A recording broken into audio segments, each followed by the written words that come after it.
Olá, olá, minha querida, meu querido, como é que vai você? Eu espero que estupendamente bem, alegre e descansado, porque hoje a gente vai falar de um tema bastante importante. Você, você saberia conduzir a avaliação de um paciente em atendimento pré-hospitalar? Não? Tudo bem, vamos aprender hoje. E eu quero que você saiba que o primeiro termo que tem que vir na sua mente é sistematização. Sistematizar é seguir uma sequência de passos pré-definidos, essencialmente um protocolo. Assim você vai otimizar seu atendimento, vai tornar ele mais rápido, preciso. E assim, você pode estar socorrendo uma pessoa que está correndo risco de vida. É importante ou não é ser rápido, efetivo ali? Ah, Aline, entendi. Se é sistematizado, tem sistema. Que sistema é esse? Seu sistema, ele vai ser formado por dois pilares básicos: a avaliação primária e a avaliação secundária. Hoje a gente vai abordar especificamente a avaliação primária. E o nome já fala, né? Quem é que vem primeiro? A primária. O objetivo da avaliação primária é a correção de condições clínicas com potencial risco à vida em curto prazo. Resumindo, é para você se perguntar: o paciente está morrendo? Está morrendo de quê? E assim, você sabe que umas coisas vão matar antes que as outras. Uma unha encravada não mata igual um tiro na barriga, né? Por isso, nesse momento, você vai focar nas condições mais importantes: o estado respiratório, o estado circulatório e o estado neurológico do seu paciente. Para isso, a gente tem uma sigla mágica. Essa sigla mágica que eu quero que você decore, pinte na parede do quarto, repita 3 vezes todo dia quando for tomar café da manhã, que é o XABCDE. Assim, me responde uma coisa rapidinho. Quando você estava lá na escola, no prezinho, no primário, qual foi a primeira coisa que a tia te ensinou? Tic-tac, tic-tac, tic-tac. As letrinhas, o alfabeto. Por isso você nunca mais vai esquecer. A, B, C, D, E é coisa de avaliação primária. E o que é o X, A, B, C, D?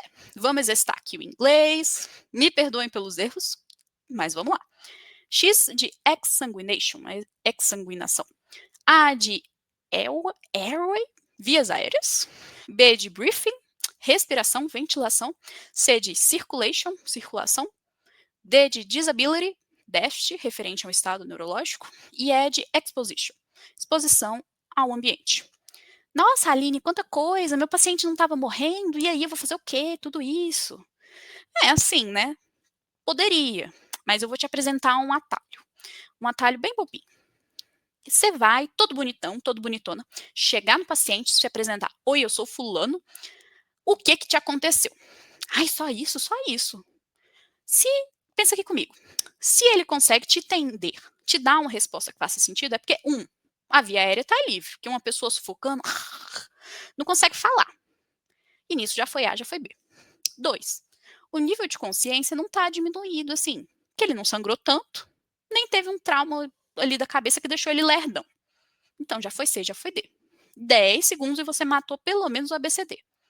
Mas assim, tem que aprender cada letra, tem que seguir o protocolo, vamos aprender uma por uma.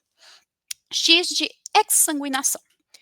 É basicamente você focar aqui no seguinte: você está ali atendendo um paciente, ai, AD é a via aérea, deixa eu ver aqui. Aí você não vê que o paciente perdeu uma perna, está derretendo de sangue no asfalto. Vai adiantar o quê? Então, no X, que vem antes de tudo do ABCD, é você checar: existem sangramentos externos significativos? Existem sangramentos volumosos, ameaçadores à vida? Porque se tem, você vai focar primeiro em conter a hemorragia. Só lembra assim, né? É exsanguinação, hemorragia, uns cortes que sangram aqui pouquinho, você não vai desviar do ABCDE por causa deles. Seguindo, A de vias aéreas e, como eu gosto de chamar, de arrumar a cervical. Vamos buscar, na questão das vias aéreas, sinais de obstrução. Por exemplo, por causa de edema, de sangramento, de vômito. E pensa aqui, tem muito vaso sanguíneo na face. Se tem muito vaso sanguíneo, tudo sangra. E o sangue e outras secreções, eles podem se acumular e obstruir via aérea. Em casos assim, você vai querer o quê? Tirar quem está tampando o caminho do ar. Tirar corpos estranhos, por exemplo, ele, tem uma dentadura atrapalhando o caminho, tira. E aspirar as vias aéreas superiores. Como? Com um catéter de ponta rígida. Aí, se você tiver ali também, pode colocar uma cânula orofaríngea, o famoso Guedel. E, assim, fez essas coisinhas, mas o paciente está tendo dificuldade de manter as vias aéreas abertas, a gente aplica as manobras de abertura. Olha que imagem bonita. Se não teve trauma, você pode mexer mais a cabeça e faz a inclinação da cabeça e a elevação do queixo. Se teve trauma, você não vai mexer muito ali no paciente, vai fazer só o empurre mandibular. Vai dar ali uma aberturazinha na boca. Entendido? Mas aqui, presta atenção, não é porque está respirando que está respirando bem. Respiração ruidosa ou aquela respiração feia, esquisita, ela já indica uma obstrução parcial da via aérea, que pode virar uma obstrução total. Já seria um motivo, por exemplo, para garantir uma via aérea avançada, uma intubação ali médica? Pode ser. Seguindo também com a seguinte questão. O paciente está ali monitorizado, oxímetro no dedo, está mostrando que o oxigênio, a oxigenação periférica está ficando abaixo de 95. Vai precisar de quê? De oxigênio suplementar. Como é que faz esse oxigênio suplementar? Máscara facial de alto fluxo, 10 a 15 litros por minuto. E aí a gente seguiu, via aérea tá linda, mas a também é de arrumar a cervical, de fazer a estabilização da coluna cervical. Primeiro a gente vai fazer a estabilização manual. Estabiliza o paciente, mas aí você tem que estar estável também, né? Esteja bem firme, de joelhos no chão ou deitado, com cotovelos apoiados, e mantenha essas mãos firmes. Evite movimentos bruscos. Fez a estabilização manual, avaliou, vai precisar de um colar cervical? Tudo bem. Aproveita o momento para ficar olhando ali as zonas que esse colar vai tampar. Os ossos da face, o pescoço, a orelha, o nariz, a mandíbula, a boca, vê se tem turgência de jugular, vê se tem desvio de traqueia, porque você vai botar o colar e você não vai ficar tira, bota, tira, bota. Beleza, via aérea, colar, resolvido. Mas quem é que a gente entuba? Quando é que o caninho da via aérea está muito ruim, que precisa botar um tubo lá dentro, precisa garantir alguma outra forma de via aérea avançada? Basicamente 4 casos. Quando o paciente não obstruiu ainda, mas você vê que ele está no caminho. Quando a oxigenação fica caindo, mesmo usando máscara. Quando o paciente sofreu um traumatismo crânioencefálico grave, ou quando o rebaixamento do nível de consciência fica de 8 ou menos na escala de coma de Glasgow. Gabaritamos o A, nós vamos para o B, de briefing ou respiração. Também gosto de pensar assim, B de ir mais para baixo, é hora de olhar para baixo. Exponha o tórax e o abdômen do paciente para avaliar o padrão ventilatório, a assimetria, a expansabilidade do tórax e sinais de esforço respiratório. Você vai parar e se perguntar, a respiração está regular? Está no ritmo esperado para a idade? Os dois pulmões, eles parecem estar se insuflando igualmente? Esse paciente está sofrendo para respirar. Ele usa musculatura acessória, subintercostal, tem retração de fúrcula, faz batimento de asa do nariz. E, se você ainda não conseguiu fazer no A, vê o posicionamento da traqueia e a presença ou não de turgência jugular.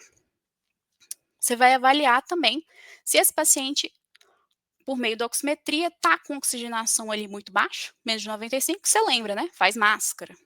Mas também tem uma dificuldade respiratória, faz máscara. E além disso, hora de olhar para a gente aqui. Quantas incursões respiratórias, quantos movimentos de vai e vem esse paciente está fazendo no minuto? Se o paciente estiver fazendo menos de 10 incursões respiratórias por minuto, você já tem que considerar. Não é hora de fazer uma bolsa, válvula, máscara, o famoso ambu? Porque se for, você vai pegar idealmente 2 socorristas, um para vedar a máscara ali, encaixar no rosto, prender bem, e outro para apertar e soltar a bolsa. Dá para fazer de um só, mas 2 é melhor. Presta atenção nos sinais de alteração respiratória do seu paciente. Agitação, cianose, a pele azulada, sons respiratórios anormais, voz rouca, deslocamento traqueal e a responsividade reduzida. Atenção para casos especiais também. Queimados, por exemplo, faz ali a inalação da fumaça, faz edema de via aérea, obstrui, você nem tinha nada, de repente tem. E broncoaspiradores, aquela pessoa que, por exemplo, a grávida, um barrigão aqui, comprimido no estômago, nossa, grávida, vomita e broncoaspira, joga vômito para dentro da via aérea, é muito fácil. Então, atenção para esses casos em especial. C de coração, de circulação, de circulation. Vamos aqui procurar sinais de choque. E vamos pensar aqui comigo. Você já garantiu que o paciente respira e ele respira bem. Ele tem acesso ao oxigênio. Mas quem vai distribuir esse oxigênio aos tecidos é o sangue. Se o sangue não chega aos tecidos do corpo, tem uma má oxigenação. As células sofrem, é como se o corpo estivesse sufocando, mesmo que tenha ar nos pulmões. Então, vamos olhar aqui se esse paciente não está chocando. Por exemplo, como? Fazendo um ataque cardíaco, coração acelerado, ou uma vasoconstrição periférica. Lembrando que, no cenário do trauma, você vai considerar o seguinte: o comprometimento da circulação é pela perda de sangue, é pela hipovolemia. Você chegou para atender uma vítima de trauma com pele fria, taquicardia, é choque hipovolêmico, até que se prova o contrário. E para avaliar bem você vai se atentar ao que, basicamente? Qualidade dos pulsos central e radial, checando frequência, ritmo, amplitude, simetria. Se o paciente não tem pulso central, que é o mais forte, então ele está parando. E se ele está parando, você vai fazer o quê? Iniciar RCP, ressuscitação cardiopulmonar. Ah, não, ele tem o central, mas ele não tem o periférico. Parar não parou, mas a pressão dele deve estar lá embaixo, uma baita de uma hipotensão. E checa também ali a perfusão periférica, tá? O sangue está chegando às extremidades? Vê o tempo de enchimento capilar desse paciente. Aperta e solta o dedo. Demorou? Voltou? Beleza. Gabaritamos D de disability, déficit, estado neurológico. E tem uma coisa que tem que vir na sua cabeça. O nível de consciência. É o momento de avaliar principalmente o nível de consciência. Como tudo se padroniza, a gente vai padronizar aqui também, vai usar escalas. A principal escala é a escala de Coma de Glasgow, que originalmente tinha apenas os critérios de abertura ocular, resposta verbal e resposta motora. Hoje a gente usa uma versão modificada que pega tudo isso e adiciona reatividade pupilar. Basicamente, o paciente começa com 15 pontos, que é o máximo, que é o normal, e vai perdendo esses pontos se ele estiver grave. 15 é o máximo, é você acordado prestando atenção nessa aula. E 1 é o mínimo na escala modificado, 3 é o mínimo na escala original. Ou seja, quanto mais baixa a pontuação, mais perto a pessoa está de um coma. E assim, vamos concordar que você não vai esperar a pessoa entrar em coma para fazer algo, né? Por isso você vai decorar um númerozinho mágico, 8. De 8 para baixo, intuba. De 8 para baixo é via aérea avançada, seja intubação, seja outra forma. Beleza? E como é que você vai aplicar a escala de Coma de Glasgow? Nossa, é uma coisa gigantesca, vai ficar para outra aula, tá bom? Mas eu quero basicamente que você lembre. Você está falando com a pessoa que sofreu um acidente, que está passando mal. Você vai chegar nela e usar um tom de voz claro, em ordem, assim. Não é para bater, mas é para mandar. Faça tal coisa. E esse momento você tem que checar, né? O paciente está ouvindo, não vai conversar com a pessoa que é surda, não tem como tirar ponto da pessoa que é surda porque ela não obedeceu o seu comando falado, né? Então, assim, é o momento de checar a comunicação, ser claro, ser objetivo e beleza. Gabaritou o D, a gente vai para a última letrinha. É de exposição ou exposition, que eu gosto de chamar carinhosamente de triplo E, 3S. 3S por quê? Porque tem você se expondo, o paciente se expondo e ele já está exposto. Como é que é isso? Como é que é isso? Você vai expor o quê? Vai expor o paciente, vai retirar roupa, objeto, o que está te atrapalhando ali de avaliar a queixa principal, o que pode estar escondendo outras lesões. Ele vai se expor em que sentido? Ele vai te contar tudo o que aconteceu, sem filtro nenhum, vai falar, se exponha mesmo. E se for dor, tem um mnemônico muito legal que a gente vai ver daqui a pouquinho. E, por último, você tem que considerar, ele já está exposto. Pensa comigo, a pessoa está ali dirigindo de madrugada, ela não pensou assim, nossa, vou bater o carro nessa madrugada gelada de Curitiba, deixa eu botar um casaquinho. Não, né? Por isso você tem que controlar a exposição. Mais especificamente, prevenir a hipotermia. Hipotermia, que é ter uma temperatura corporal baixa, é tão, mas tão perigoso que na medicina ela integra o que a gente chama de tríade da morte. Temperatura baixa, paciente debaixo da terra. A heroína aqui geralmente é a manta térmica, é não tirar roupa demais sem precisar. E vamos agora para o nosso mnemônico prometido, o Alícia, que é um mnemônico para abordagem da dor quando a queixa principal do paciente for dor. A de aparecimento, como começou a dor. L de localização, onde dói. I de intensidade, dói de quanto de 0 a 10. C de cronologia, desde quando está doendo.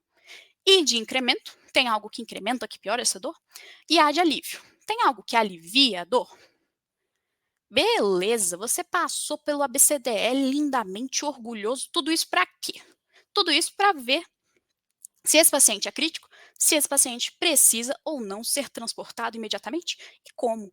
Esse paciente pode ir de ambulância, tem que ser uma ambulância com um médico, basta ser com um enfermeiro, ele tem que ir de helicóptero, ele tem que ficar ali na cena. Então, O XABCDE, a avaliação primária, é para identificar paciente crítico. Qualquer alteração significativa em qualquer etapa do XABCDE define um paciente crítico. E é o seguinte, você lembra que tinha 2 passos, né? Que ficou para a próxima aula, a avaliação secundária, que é muito importante também, tem o seu papel, mas a avaliação secundária não deve atrasar a adesão de transporte. Não tem que fazer ali na cena. O paciente pode você pode fazer a avaliação secundária desse paciente no caminho, você pode fazer na cena, você pode deixar fazer no hospital, não importa. Então, assim, decisão de transporte, quem manda é a avaliação primária. É isso, galerinha. Acabamos. Acabamos uma parte do capítulo desse livro, muito bacana, que está na internet, para quem quiser baixar. Foi a referência que eu usei para fazer essa aula. E a aula que vem vai ter avaliação secundária, com uma dinâmica bem legal de exame físico que eu estou montando, sinais vitais, reavaliação e essa coisinha final que está acabando ali do capítulo 4. Obrigada por me assistirem. Quem sou eu? Sou autora do vídeo, não do livro, não tem nada a ver. Sou médica formada pela UNB. Gosto da ideia de tentar levar a educação em saúde de modo mais simples, envolvente, assim, tentar com bobeiras tornar inesquecível. Então, se você quiser seguir aí, se inscrever, fica à vontade. E obrigada, espero que ajude aí nos seus estudos. E até uma próxima, viu? Tchau para vocês. Boa noite, boa tarde, bom dia.